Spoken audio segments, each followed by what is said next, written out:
हर हर महादेव। मैं अनुभा दुसाद। सनातन धर्म को उसकी खोई हुई प्रतिष्ठा वापस दिलवाने के लिए बहुत से लोग अपनी अपनी तरह से कार्य कर रहे हैं।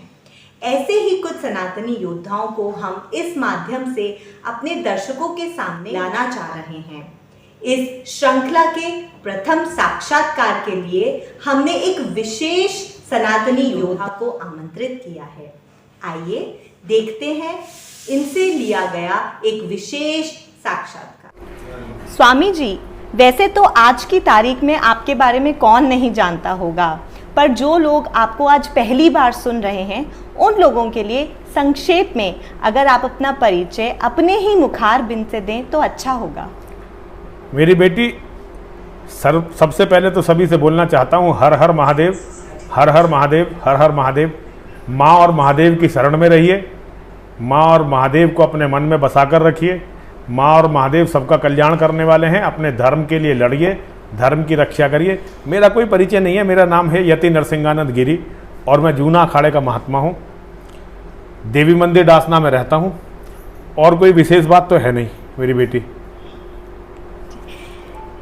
स्वामी जी, क्या कारण है कि विगत कुछ वर्षों में आपके नाम के अनुरूप जो सिंह के दहाड़ने जैसी आवाज़ थी वह कुछ धीमी, कुछ मध्यम महसूस हो रही है? बिल्कुल महसूस नहीं हो रही है।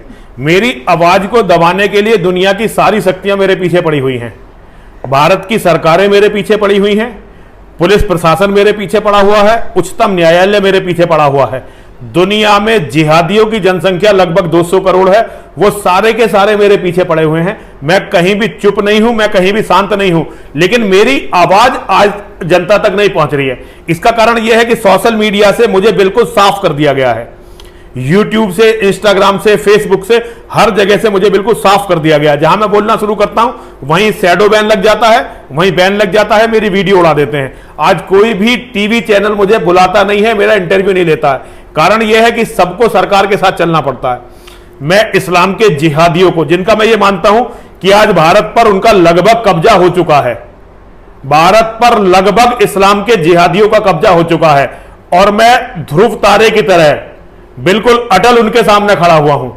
मैं मृत्यु को स्वीकार करूंगा झुकने और डरने के स्थान पर। तो मैं अपनी जगह जो कर रहा था आज भी वही कर रहा हूं, लेकिन मेरी आवाज जनता तक ना पहुंचे इसके लिए हर तरह के षड्यंत्र किए जा रहे हैं, इसलिए मेरी आवाज जनता तक नहीं पहुंच रही है। जी, इसी बारे में मेरा अगला प्रश्न है। इस्लामिक जिहाद एक ऐसा मुद्दा है जिस पर लोग बात करने से भी डरते थे, पर आपने उनके खिलाफ एक मोर्चा खोल दिया। जी। पर क्या आपको ऐसा नहीं लगता कि जितना बड़ा मोर्चा था उसके मुकाबले साधन, संसाधन, सहयोगी, समर्थक, कुल मिलाकर पूरी तैयारी रणनीति कुछ कमजोर रही? नहीं, कमजोर नहीं रही, कमजोर नहीं। मैं तो कभी रणनीति बनाई नहीं, मैं तो केवल अपना बलिदान देने के लिए चला था। मैंने तो एक चीज समझ ली थी, विजय मिले या वीर गति सब महादेव के नाम, और जीते जी रण छोड़ के जाना वीरों का नहीं काम। आज जिस लड़ाई को मैं लड़ रहा हूं, मेरी कौम जो कौम नहीं है, एक भीड़ है, 100 करोड़ लोगों की एक भीड़ है। इसे आप कौम मत मानिए, ये 100 करोड़ लोगों की भीड़ मुझे अपना महात्मा, अपना संत मानती नहीं है। मेरे जीवन में कुछ भी है, झूठ का कोई स्थान नहीं है।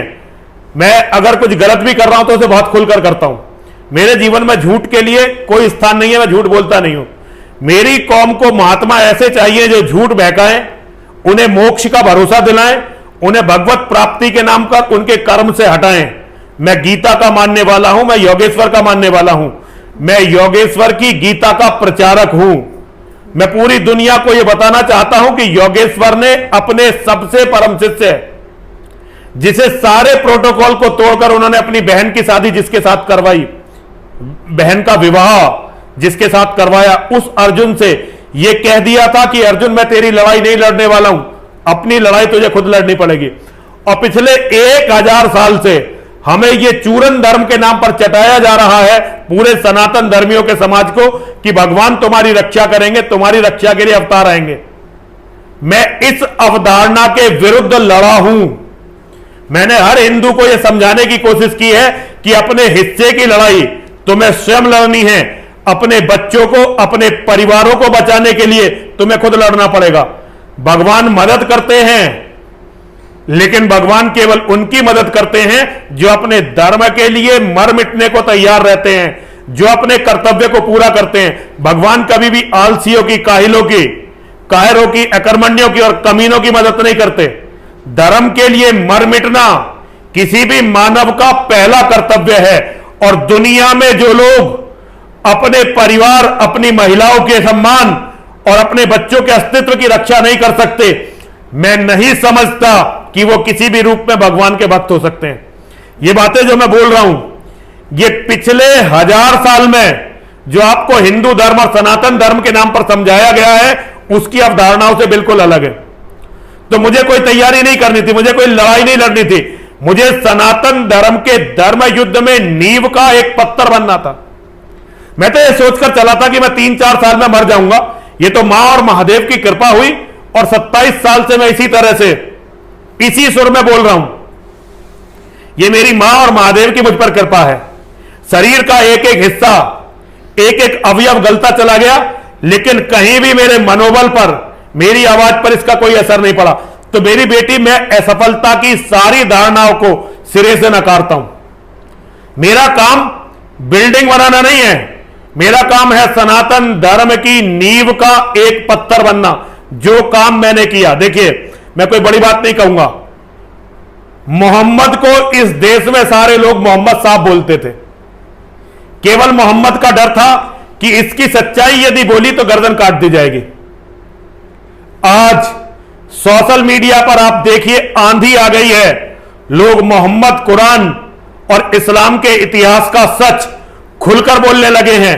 और मुझे लगता है कि मां और महादेव ने जो मेरी भूमिका सुनिश्चित की थी, यह उसी के कारण हुआ। मुझे लगता है, अब यह सच है, गलत हो सकता है, गलत हो, लेकिन मुझे लगता है कि जब उन्होंने, दुनिया ने यह देखा कि एक छोटा सा गरीब सन्यासी इस्लाम की सच्चाई, मोहम्मद की सच्चाई बताकर भी पूरी दुनिया के सामने खड़ा हो सकता है शान के साथ, तो हम क्यों नहीं कर सकते। इसके लिए बहुत सारे मेरे बच्चे सामने आए, बहुत सारे मेरे मित्र सामने आए। तुफैल चतुर्वेदी जी हैं, नीरज अत्री जी हैं, शुभम मंगला है, इस तरह बहुत सारे लोग अब अंदर बैठकर ड्राइंग रूम में सब मोहम्मद के बारे में सच बोलने लगे। और बहुत बड़ी तादाद में मुसलमानों ने मेरी बात सुनकर इस्लाम छोड़ा। कई मौलवियों को, जिनको जिम्मेदारी दी गई थी कि वे मेरी बात की काट करें, जो मैं मोहम्मद के बारे में, कुरान के बारे में, इस्लाम के बारे में बोलता था, कई मुसलमान मौलवियों को यह जिम्मेदारी दी गई कि इसकी बात की काट करो। और उन्होंने जब कुरान को पढ़ा, इतिहास को पढ़ा अपने आप, तो उन्हें पता चला कि यह आदमी एक भी अक्षर झूठ नहीं बोल रहा है। और ऐसे लोगों ने इस्लाम को छोड़ा। इसीलिए पूरी दुनिया के इस्लाम के जिहादी किसी भी कीमत पर मेरा कत्ल करना चाहते हैं और मेरे जीवित रहने को वो इस्लाम की तौहीन मानते हैं। तो मेरी बेटी, जो मेरी भूमिका थी, इतनी थी। मैं अपना कोई बड़ा होने का गर्व नहीं पाल सकता, क्योंकि किसी भी इमारत को बनाने के लिए यदि कुछ पत्थर नींव में नहीं जाएंगे तो वो इमारत कभी नहीं बनेगी। और जो पत्थर नींव में जाएंगे, वो पत्थर कभी किसी को फिर दिखाई नहीं देंगे। एक बार नींव में चले जाएंगे और फिर दिखाई नहीं देंगे। जी, बिल्कुल। आपने बेहद शक्तिशाली व सुनियोजित शत्रु के साथ युद्ध तो विश्व स्तर का छेड़ दिया है, किंतु स्वयं अपनी तैयारी जिला स्तर पर तो क्या मंदिर स्तर पर भी नहीं की है। स्वामी नरेशानंद जी पर जो मंदिर परिसर में जानलेवा हमला हुआ, वह इस बात की पुष्टि कर रहा है। अपनी रणनीति पर पुनर्विचार करना और सुनियोजित तरीके से एक एक कदम शतरंज की बाजी में एक मजे हुए ग्रैंड मास्टर की तरह करना क्या उचित नहीं होगा? मेरी बेटी, रणनीतियां जब बनती हैं जब आपके पास रणनीति बनाने के लिए मिनिमम कोई साधन हो। मैं मिलिट्री साइंस का स्टूडेंट रहा हूं और मैंने मिलिट्री साइंस ऐसे देश में पढ़ी है जो कभी किसी युद्ध को हारा नहीं। तो मुझे पता है मुझे क्या करना चाहिए, क्या करना नहीं चाहिए। लेकिन जिस व्यक्ति का पूरा समय केवल अपने महीने के खर्चे को मीट आउट करने में और अपने लिए केवल यह व्यवस्था करने में लगे कि मेरी इस महीने की क्या क्या जरूरत है, वो आगे की योजना कैसे बनाएगा। हिंदू समाज ने हमें सिरे से नकारा है। हिंदू समाज ने हमें, कुछ हमारे व्यक्तिगत मित्र हैं, व्यक्तिगत साथी हैं जो हमारी बातों को ठीक मानते हैं, वो हमारी मदद करते हैं, वरना हिंदू समाज ने हमें सिरे से नकारा है। जिस विचारधारा पर मैं अडिग हूं, इस विचारधारा को समाज में स्थापित करने की किसी को तो कीमत देनी पड़ेगी। हमारे यहां बहुत बड़े बड़े योद्धा हुए, महाराणा प्रताप जैसे, वीर शिवाजी जैसे योद्धा हुए, ऐसे योद्धा हुए जिनके साहस का, जिनकी धर्मनिष्ठा का कोई भी मुकाबला किसी से नहीं किया जा सकता। मेरे जैसे हजारों लोग मिले तो एक महाराणा प्रताप के पैर के अंगूठे के नखून के बराबर नहीं बनेंगे। मेरे जैसे हजारों लोग मिले एक शिवाजी के पैर की धूल के बराबर नहीं बनेंगे। लेकिन वो कभी भी इस्लाम से नहीं लड़े, वो लड़े अपने धर्म के लिए लड़े।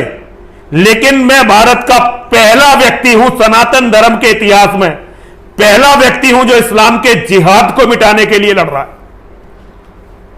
मैं सनातन धर्म के इतिहास का पहला व्यक्ति हूं जिसका इसके अलावा कोई लक्ष्य नहीं है। जब मुझे अपनी विचारधारा को स्थापित करना है तो मैं एक योद्धा की तरह काम नहीं कर सकता। मैं जो काम कर रहा हूं एक धर्म प्रचारक के रूप में काम कर रहा हूं। और कोई भी धर्म जब खड़ा हुआ, यह सनातन धर्म की एक नई शाखा जो कृष्ण के विचारों से ओतप्रोत हो, जो भगवान राम के विचारों से, विनय न माने जलधि जड़ गए तीन दिन बीती, बोले राम सकोब तब भयबिन होए न प्रीति। जिस राम ने सिद्ध करके दिखाया मेरा भक्त है समुंदर, लेकिन यदि उसे मेरा भय नहीं है तो वो भी मुझे रास्ता नहीं देगा। और यह दिखाया कि बिना पराक्रम के समाज जीवित नहीं रह सकता। आज उस राम के नाम पर दुनिया को काहिली सिखाने वाले, आलस्य और अकर्मण्यता सिखाने वाले लोग जब धर्माचार्य के रूप में पूजित हैं, तो धर्म की रक्षा के लिए मर मिटने का आह्वान करने वाला नरसिंहानंद कैसे धर्म रक्षक हो सकता है। आज हिंदू समाज मुझे धर्म रक्षक नहीं मानता है। हिंदू समाज यह मानता है कि यह एक उपद्रवी है जो जोर जोर से चिल्लाता है। यह ना रामायण को जानता है, ना गीता को जानता है, ना कृष्ण को जानता है। जबकि मेरा अध्ययन, मेरा मनन, मेरा चिंतन और सबसे बढ़कर मेरा आकलन, यह इतिहास बताएगा कि यह सही था या नहीं था। लेकिन हिंदू धर्म के मानने वाले लोग अगर मान लीजिए मेरी जगह या कोई और महात्मा वृंदावन या हरिद्वार से चलकर यहां आया होता तो डॉक्टर साहब के घर में आज दर्शन करने वालों की लाइन लगी होती।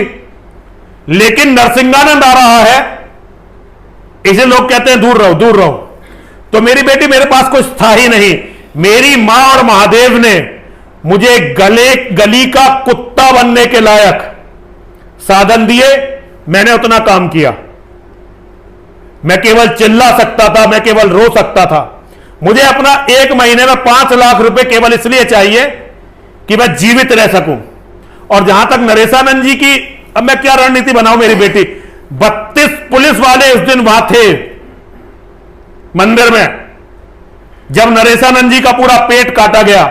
योगी आदित्यनाथ जी महाराज की पूरी की सरकार है, सीसीटीवी कैमरे में कातिल आया, लेकिन पुलिस और प्रशासन इस पूरे मामले में केवल मुझे फर्जी रूप से फंसाने के लिए लगा रहा।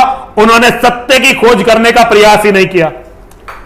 100 करोड़ हिंदुओं की मानसिकता जो इस्लाम से लड़ना ही नहीं चाहते। देखो, ये गुलामों की मानसिकता होती है मेरी बेटी। एक बार आपके मन में किसी के प्रति गुलामों जैसी भावना आ गई तो आप कभी भी उससे लड़ने की नहीं सोच सकते। हां, आपस में एक दूसरे से लड़ते रहते हैं गुलाम। तो हिंदुओं में यह गुलामों की मानसिकता आ गई है। वो मुसलमानों से इतना डरते हैं, इस्लाम के जिहाद से इतना डरते हैं कि उनके खिलाफ एक शब्द नहीं बोलना चाहते, लेकिन आपस में एक दूसरे को बर्बाद करने में पूरी ताकत लगा देते हैं। तो मुझे केवल जिहाद से नहीं लड़ना पड़ रहा है, मेरी असली लड़ाई हिंदू की मानसिकता से है। मेरी जो असली लड़ाई है वो हिंदू की इस कमजोर मानसिकता से है, जो हिंदू मुसलमान को अपना दुश्मन न मानकर नरसिंहानंद को अपना दुश्मन मान बैठा है। जिस दिन मेरे हिंदू लोग मुझे अपना धर्मगुरु मान लेंगे, तुम देखना सनातन का विजय रथ तीव्र गति से विश्व विजय की ओर चल देगा। हिंदू को कभी भी यदि जीवित बचना हुआ तो उसे नरसिंहानंद को समझना भी पड़ेगा और नरसिंहानंद जो रास्ता बता रहा है उस पर चलना भी पड़ेगा।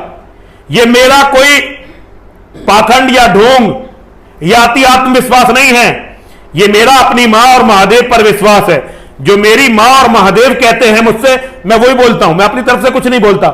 जो मैं दे रहा हूं समाज को, ये मेरी मां और महादेव का संदेश है। हिंदू मानेगा ठीक है, नहीं मानेगा तो एक व्यक्ति नरसिंहानंद बहुत छोटा है। मेरी सफलता असफलता, मेरी रणनीति कोई मायने नहीं रखती। मायने मेरी बेटी जो चीज रखती है वो ये रखती है कि सनातन धर्म बचना चाहिए, सनातन धर्म के मानने वाले बचने चाहिए। हमारी बहनें, हमारी बेटियां, हमारी माताएं पूरे गौरव और सम्मान के साथ इस धरती पर रहनी चाहिए। हमारे बच्चों का अस्तित्व बचना चाहिए, हमारे मठ मंदिर सुरक्षित रहने चाहिए, यह जरूरी है। और इस रणनीति को बताते समय मैं हारा नहीं हूं, क्योंकि मेरी हार तो तब होगी यदि मैं अपने रास्ते को छोड़ दूंगा। एक सन्यासी होने के कारण मुझे लालच करने का अधिकार नहीं है, मुझे किसी से डरने का अधिकार नहीं है, और मुझे अपने धर्म युद्ध से पलायन करने का अधिकार नहीं है। जो मेरी रणनीति है, मेरी रणनीति गुरु तेग बहादुर की तरह केवल अपनी गर्दन कटवाने की है। मेरी फेलियर तब होगी यदि मैं धर्म युद्ध में लड़ते हुए नहीं मारा जा सका, तो यह फेलियर होगी। यदि मैंने अपने आप को पराजित समझ लिया तो मैं हारा हूं। और अगर मैं आज भी पूरी ताकत के साथ, पूरे मनोबल के साथ इस्लाम के सामने खड़ा हूं, तो मैं इसे अपनी पराजय नहीं मानता।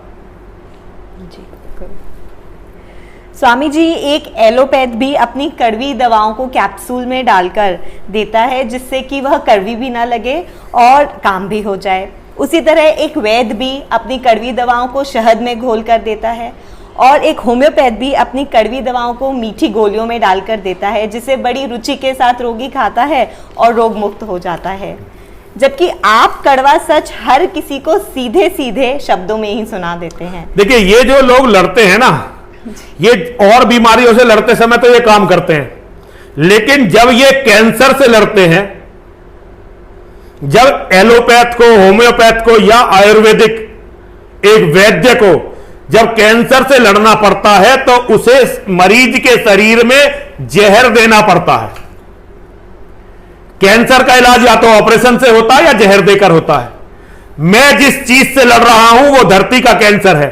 मैं भी अपने आप को डॉक्टर ही मानता हूं।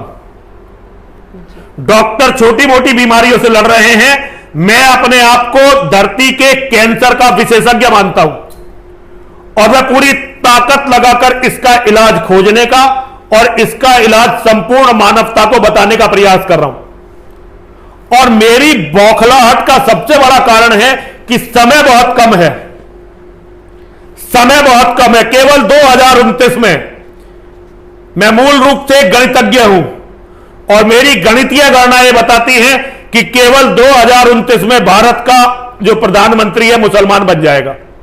अगर मेरी गणनाएं बहुत गलत भी निकलती हैं तो बहुत हद तक, वैसे तो गलत निकलने का चांस नहीं है, ज्यादा से ज्यादा 34 में लोकतांत्रिक तरीके से भारत का प्रधानमंत्री मुसलमान बन जाएगा। एक बार भारत का प्रधानमंत्री मुसलमान बना, उसके बाद देवाधिदेव भगवान महादेव शिव भी आकर इस धरती पर सनातन धर्म को बचा नहीं सकेंगे। फिर केवल आने वाले 20 सालों में 40% हिंदू मर्दों का कत्ल होगा, 50% हिंदू मर्द अपनी स्वेच्छा से, लालच के बस या डरकर धर्म परिवर्तन कर लेंगे, और 10% जो हिंदू मर्द बचेंगे वो या तो रिफ्यूजी कैंपों में रहेंगे या विदेशों में रहेंगे। 100% हमारी महिलाओं की एक ही नियति होगी, सारी की सारी हमारी महिलाएं सामूहिक बलात्कार के बाद या तो मंडियों में बेच दी जाएंगी या कत्ल कर दी जाएंगी। और ये मैं बकवास नहीं कर रहा हूं, ये तो मेरी बेटी, तुम लोग अपना इतिहास नहीं जानते, इसलिए तुम्हें ये बातें अजीब लगती हैं। लेकिन मैंने भारत के उस इतिहास को पढ़ने का प्रयत्न किया है जिसे हिंदुओं ने लिखा ही नहीं। लाखों करोड़ों कत्ल हो रहे थे, तैमूर लंगड़े जैसे लोग कई जगह 1-1 लाख हिंदुओं, 1-1 लाख से ज्यादा हिंदुओं के सिरों की मीनार बना रहे थे। लेकिन मंदिरों में कीर्तन चल रहे थे, मंदिरों में भजन चल रहे थे, मंदिरों में भंडारे चल रहे थे। किसी भी हिंदू धर्मगुरु या बुद्धिजीवी ने इसको लिखने का भी प्रयास नहीं किया। लड़ना तो मेरी बेटी छोड़ दो, इसको लिखने का भी प्रयास नहीं किया। महाराजा रणजीत सिंह ने जब अफगानिस्तान को जीता, मैं महाराजा रणजीत सिंह को सनातन धर्म का शेर मानता हूं, बस वो इस्लाम को नहीं समझ सके। मैं कल ही पटियाला गया था, पटियाला का काली मंदिर ये महाराजा रणजीत सिंह के वंशजों ने बनाया है। ज्वाला देवी में जो सोने का पत्थर है वो सारा महाराजा रणजीत सिंह ने चढ़ाया था, सारा का सारा। तो महाराजा रणजीत सिंह ने पहली शर्त यह रखी कि सोमनाथ मंदिर के दरवाजे जो महमूद गजनबी लूट कर ले गया था वो दरवाजे वापस करो। वो दरवाजे ले आए महाराजा रणजीत सिंह, लेकिन उस समय सोमनाथ का मंदिर था ही नहीं। कोई बोलने वाला नहीं था।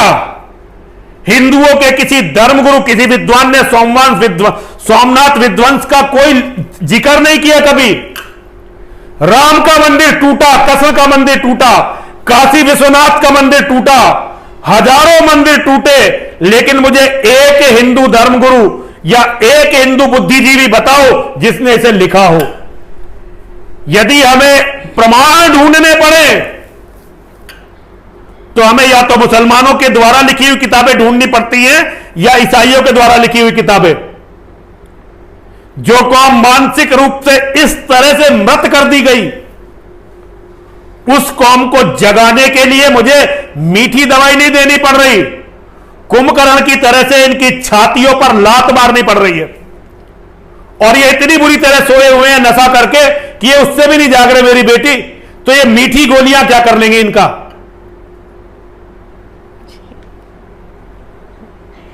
आज के समय में अपनी सही आलोचना सुनना भी लोग पसंद नहीं करते हैं। ऐसा करने पर सहयोगी भी तत्काल ही विरोधी बन जाते हैं, जबकि आप शासन, प्रशासन से लेकर व्यक्ति विशेष, संगठनों सभी पर पूरी तरह भरपूर आलोचना करते हैं। फिर चाहे वे प्रधानमंत्री नरेंद्र मोदी हों या पूर्व राष्ट्रपति अब्दुल कलाम हो या अन्य कोई। ये बड़े युद्ध को लड़ते समय प्रयास क्या यह नहीं होना चाहिए कि यदि कोई अगर हमारा सहयोगी ना बने तो कम से कम विरोधी ना बन पाए, क्योंकि आपकी विरोधियों की संख्या बढ़ती जा रही है और सहयोगी कम होते जा रहे हैं। क्या इस पे विचार विमर्श करना आवश्यक नहीं है? जब भगवान राम लंका में लड़ने गए ना, तो ऐसा नहीं था कि दुनिया रावण के अत्याचारों के बारे में जानती नहीं थी, और धरती पर एक से एक बड़े ताकतवर राजा थे जो रावण से लड़ सकते थे, रावण को मिटा सकते थे। लेकिन सत्ताधारियों में समझौता हो गया। सत्ताधारियों ने कभी भी रावण से लड़ने का प्रयास नहीं किया। तो भगवान राम को लड़ने के लिए रीछों और बानरों की एक फौज बनानी पड़ी। आपको क्या लगता है नरेंद्र मोदी जी क्या कभी इस्लाम के जिहाद से लड़ पाएंगे? आपको क्या लगता है हमारे प्रशासनिक अधिकारी, पुलिस अधिकारी, हमारे कोर्ट, ये कभी इस्लाम के जिहाद से लड़ पाएंगे? मैं कोई पीड़ित नहीं हूं इस्लाम के जिहाद का, मैं इस्लाम के जिहाद का साक्षी हूं।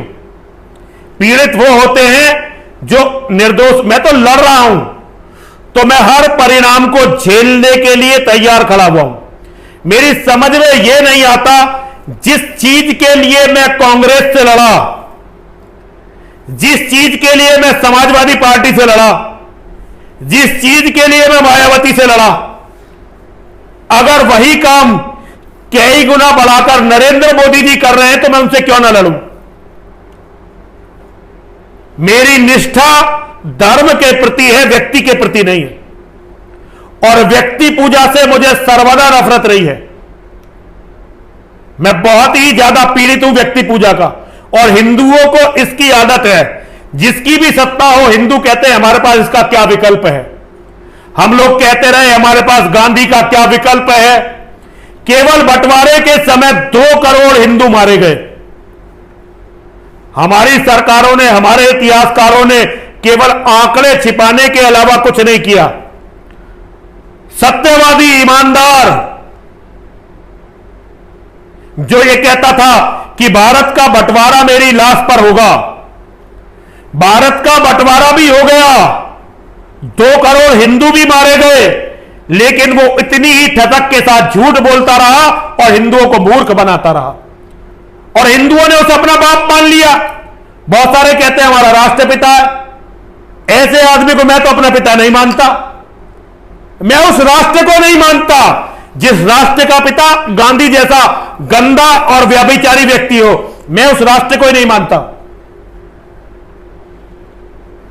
और उसके रास्ते पर चलने वाले किसी भी व्यक्ति को मैं आदर्श नहीं मान सकता। मेरे आदर्श हैं योगेश्वर श्री कृष्ण, मेरे आदर्श हैं मर्यादा पुरुषोत्तम भगवान श्री राम, मेरे आदर्श हैं मेरे बाबा परशुराम, मेरे आदर्श हैं आचार्य चाणक्य, और मेरे आदर्श हैं वीर सावरकर, मेरे आदर्श हैं मेरे लिए प्राण देने वाले अमर बलिदानी पंडित नाथूराम गौडसे।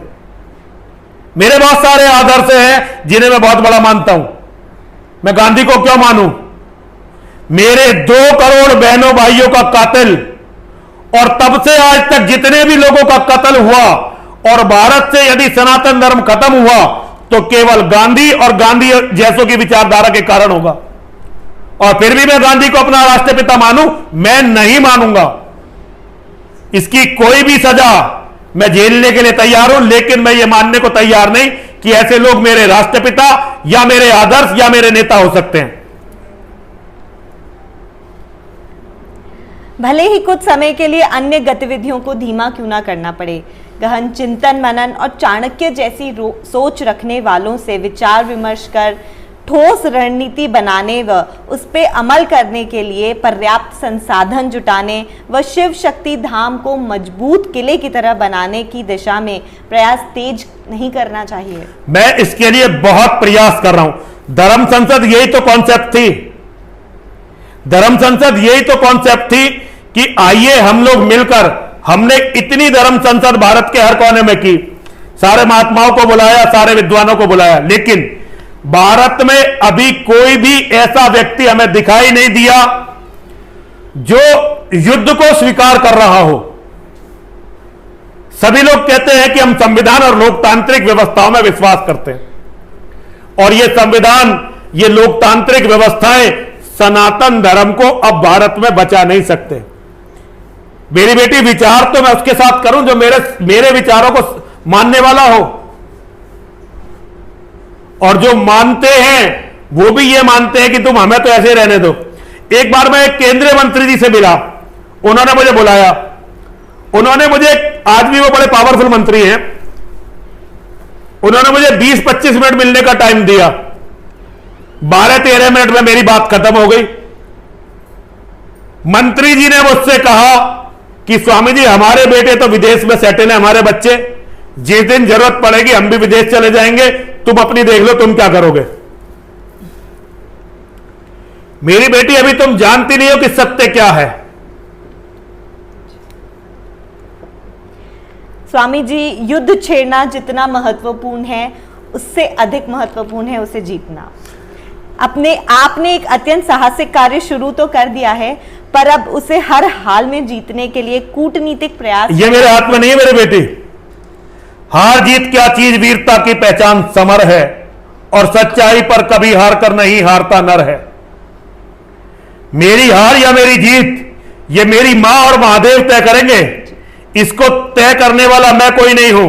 मेरी जिम्मेदारी यह है कि मैं जो कुछ भी कर सकता हूं उसमें ना तो लालच करूं, ना आलस करूं, और ना ही किसी से डरूं। ना तो लालच करूं, ना ही आलस करूं, और ना ही किसी से डरूं। मैं एक बहुत ही साधारण व्यक्ति हूं, साधारण मानव।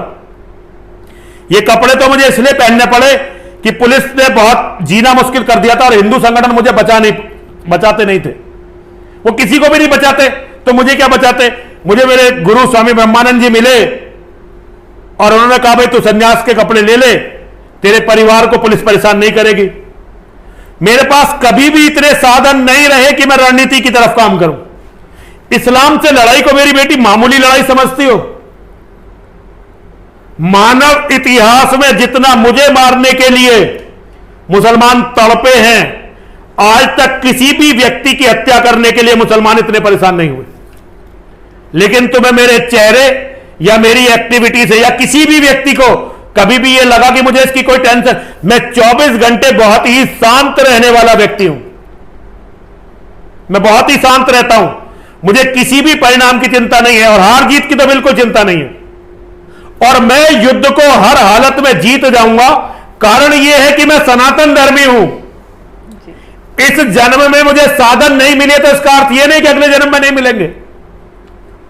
ये जितनी बातें मैं तुम्हें बोल रहा हूं, ये एक जन्म के अध्ययन की नहीं है और इस्लाम से मेरी लड़ाई मेरे एक जन्म की नहीं है। तो हार जीत की चिंता मत करो। मैं नरसिंहानंद एक व्यक्ति नहीं हूं, मैं एक आत्मा हूं। इस शरीर के छूटने के बाद नरसिंहानंद का अस्तित्व रहेगा और मुझे नया शरीर मिलेगा। मैं दोबारा आऊंगा और इससे भी अधिक जिद के साथ, इससे भी अधिक स्वाभिमान के साथ और इससे भी अधिक दिलेरी के साथ फिर इस लड़ाई को लड़ूंगा। और एक दिन जीत सत्य की होगी, लेकिन सत्य की जीत के लिए पता नहीं कितने लोगों को अपना बलिदान देना पड़ेगा। स्वामी जी, तेजी से बदलती जा रही जनसंख्या असंतुलन से चिंतित होकर आप लालू यादव की तरह अधिक से अधिक बच्चे पैदा करने की बात करते हैं, पर ये बताइए, अगर वे बच्चे अगर विरोधियों की तरह निकले तो फिर वो ये सही? मेरी बेटी, ये तय करना कि कौन समर्थक है कौन विरोधी है, ये इतिहास को तय करने दो। बहुत सारे लोग जयचंद को गद्दार कहते हैं, लेकिन सत्य यह है कि जयचंद जैसा धर्मनिष्ठ व्यक्ति कभी पैदा ही नहीं हुआ। ऐसे लोगों की अपेक्षा जिन्होंने एक भी बच्चा पैदा नहीं करा, मैं तो लालू यादव की यही बहुत बड़ी सेवा मानता हूं कि उसने 9 बच्चे पैदा किए। मुझे 9 बच्चे पैदा किए, उसके बच्चे हैं तो हिंदुओं की जनसंख्या बढ़ाने में सहयोग कर रहे हैं ना। यहां बहुत सारे ऐसे नेता हैं, बहुत सारे ऐसे धर्म प्रचारक हैं जिन्होंने एक भी बच्चा पैदा नहीं किया। तो ऐसे दुर्भाग्यशाली लोगों से मैं लालू यादव को बेटर समझता हूं। ठीक है, उसके लड़के मुसलमानों के साथ हैं, लेकिन अपने आप को जिन्होंने एक भी बच्चा पैदा नहीं किया वही कौन से सनातन धर्म के साथ हैं? वे भी तो मुसलमानों के बच्चों को ही आईएएस बना रहे हैं, वो भी तो सारी सुविधाएं मुसलमानों के बच्चों को ही दे रहे हैं। तय करो बेटा कि हमारा स्टैंड क्या है और उसके अनुरूप तय करो कि कौन सही है कौन गलत है। कौन क्या बोल रहा है ये बिल्कुल इंपॉर्टेंट नहीं है, कौन क्या कर रहा है ये महत्वपूर्ण है।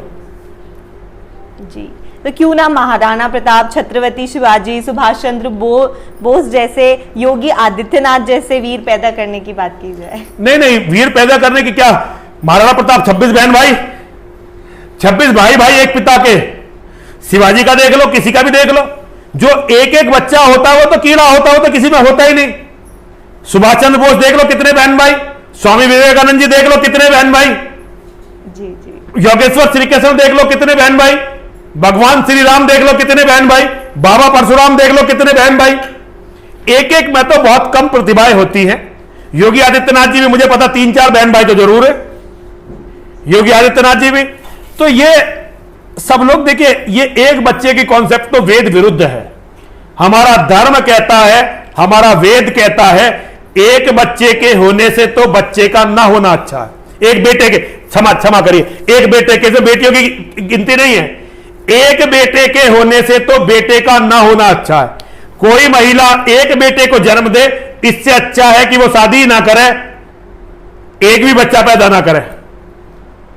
कम से कम 3-4 बेटे होने चाहिए।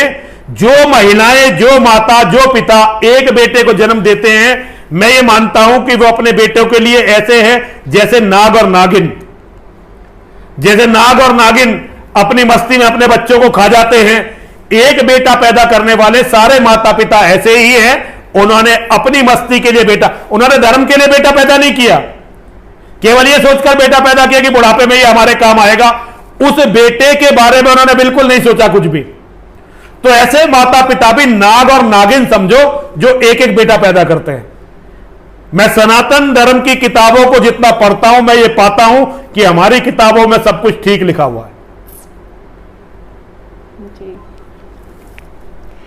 वैसे तो पुष्पेंद्र कुलश्रेष्ठ, अश्वनी उपाध्याय, सुरेश चौहान के जैसे तमाम लोग अपनी अपनी तरह से काम कर रहे हैं, परंतु क्या आपको लगता है कि सबको एकजुट होकर लड़ाई लड़नी चाहिए? नहीं नहीं, एकजुट होकर लड़ाई लड़ने का कोई महत्व नहीं है। सबके अलग अलग उद्देश्य हैं, सब अलग अलग चीजों के लिए लड़ाई लड़ रहे हैं। सबकी लड़ाई अलग अलग चीजों के लिए है, मेरी लड़ाई अलग चीजों के लिए है। तो एकजुटता से कोई फर्क नहीं पड़ता, सबको दिलेर होना चाहिए और जो भी उनका लक्ष्य है उसको प्राप्त करने के लिए लड़ना चाहिए, उसको लड़ना चाहिए।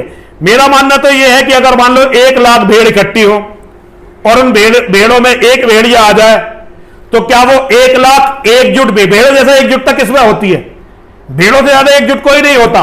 लेकिन एक भेड़िया घुसेगा भेड़ों के झुंड में और वो सबसे मोटी ताजी भेड़ चुन लेगा, उसे कान से पकड़ता है और कान से पकड़ के खींचता चला जाता है। सारी भेड़ें देखती रहती हैं और वो भेड़ जिसे भेड़िए ने पकड़ रखा है वो भी बचने का प्रयास नहीं करती ज्यादातर। तो हमें भेड़ नहीं पैदा करनी है। भेड़ों के झुंड में आपने कभी लड़ाई होते देखी है? जब 2 भेड़ आपस में लड़ती है तो इतनी जबरदस्त तरह से लड़ती है कि सिर फोड़ देती है एक दूसरे का। लेकिन वो सारी भेड़ें भेड़ियों के सामने नतमस्तक। मैं चाहता हूं सनातन धर्मी शेर बने, भेड़ बने ही नहीं। भेड़ बनने की जरूरत नहीं मेरी बेटी, शेर पैदा करो। अश्वम्येव गजम्येव व्याघ्रम न्येव चे अजापुत्रम बलिम ददियाद देवो दुर्बल घातका। अरे घोड़ों की नहीं होती, हाथियों की नहीं होती और शेरों की तो कदापि कदापि नहीं होती। केवल कमजोर बकरों की संतानों की बलि दी जाती है, क्योंकि देव अर्थात भाग्य ये दुर्बल के लिए घातक होता है। सबई सहायक सबल के कोना निबल सहाय, पवन जगावत अग्नि को दीप ही देत बुझाए। किसी भी अग्नि को प्रज्वलित करने के लिए सबसे ज्यादा जरूरत हवा की होती है, लेकिन वो हवा छोटे दीपक की शत्रु होती है और बड़ी जो आग होती है उसकी सबसे बड़ी मित्र होती है। तो मेरी बेटी, कमजोरी ये मन से निकालने की जरूरत है, ये मन से निकालने की जरूरत है। जिस दिन हिंदू अपनी कमजोरी को अपने मन से निकालकर शेर बन जाएगा, तो ये पागल कुत्ते जो सनातन धर्मियों को नोचने के लिए तैयार बैठे हैं, अपने आप जाकर समुद्र में वैचारिक आत्महत्या कर लेंगे। अब भविष्य में आपकी क्या रणनीति है? कोई रणनीति नहीं है, केवल अपने धर्म के लिए लड़ना है, हर स्थिति में लड़ना है और लड़ते हुए मारे जाना है और फिर जन्म लेकर आना है, फिर लड़ना है। अगर अगले जन्म में भी इन विरोधियों को नहीं खत्म कर पाए तो फिर जन्म लेकर आना और फिर लड़ना है। मुझे तब तक लड़ना है जब तक ये गंदगी समाप्त नहीं हो जाती, और मैं तब तक लड़ता रहूंगा। लड़ाई के लिए जो संसाधन चाहिए वो संसाधन नहीं है मेरे पास। मुझे अभी हिंदू समाज केवल इतना देता कि मैं अपना पेट भर सकूं और चिल्ला सकूं, वो मैं कर रहा हूं, उसमें कोई कमी छोड़ नहीं रहा। रणनीति बनाने के लिए बहुत साधन चाहिए, उतने साधन नहीं है मेरे पास। अंत में अपने पुराने संदेशों के अलावा कुछ नया संदेश भी देना चाहेंगे? नया, मेरे तो जो संदेश है वो सारे संदेश नए हैं। मेरा संदेश तो सारा नया, हिंदुओं को अभी तक किसी ने संदेश दिया ही नहीं। मैं हर हिंदू को एक संदेश देना चाहता हूं कि जो दुनिया में अपने परिवार, अपनी बहन बेटियों के सम्मान, अपने बच्चों के अस्तित्व और अपनी रक्षा कर नहीं सकता, वो कभी भी सनातन धर्मी नहीं हो सकता। और ऐसे व्यक्ति को किसी भी कीमत पे देवादिदेव भगवान महादेव शिव और जगत जननी मां जगदंबा की कृपा प्राप्त नहीं हो सकती। किसी भी कीमत पर ऐसा व्यक्ति अपने आप को भगवान राम, योगेश्वर श्री कृष्ण, बाबा परशुराम का शिष्य, वंशज, अनुयायी या भक्त नहीं कह सकता। अगर उनका भक्त बनना है तो इस योग्य बनिए, शपथ लीजिए कि दुनिया में जो भी आपके बच्चों को मारने का सोचेगा भी, आप उसका नामो निशान धरती से मिटा दोगे। कोई आंख जो हमारे मठ मंदिरों की तरफ उठे, उस आंख को फोड़ देना, यह हमारा सबसे बड़ा दायित्व है। यह मानने वाला ही सनातन धर्मी है, और जो ये नहीं मानता वो सनातन धर्मी नहीं है। जी स्वामी जी, आज मैंने भी काफी कुछ सीखा है आपसे। आपका कीमती समय देने के लिए धन्यवाद। हर हर महादेव मेरी बेटी, हर हर महादेव मेरी बेटी, हर हर महादेव मेरी बेटी। जय हो आपकी।